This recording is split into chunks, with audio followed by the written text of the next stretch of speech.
Okay, so we've all seen the $10,000 to $12,000 campers that are advertised at these crazy low prices, but let me show you what you're actually giving up when you buy those campers. I'm going to use one of my favorite products, and that's the Jayco Jay-Fly SLX, but you'll notice there's a Sport Edition and a Standard SLX Edition. This is something we've been seeing very commonly in the RV industry the past few years. Brands are now coming out with higher end and lower end trims to satisfy what customers are claiming they want.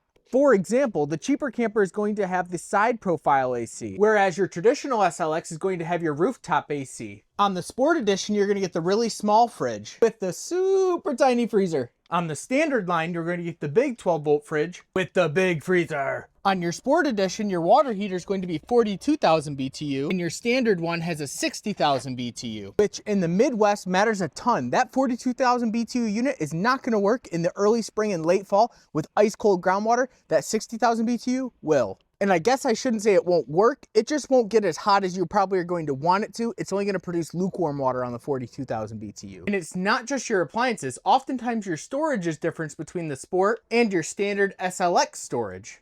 Are you ready for the most common complaint I get on the cheaper models? The cheaper models usually don't have a sink in the bathroom and they don't have a shower surround. This is something that all your standard lines will usually have in them. I just told you 5 different things that are different between a standard and a Sport, and I'm not even getting into the nitty-gritty stuff. Do you think that it's worth spending the extra couple grand to get the standard model? This is a conversation I have on the lot on a daily basis with customers who can't spend. Do they want to spend 13 or 14 grand?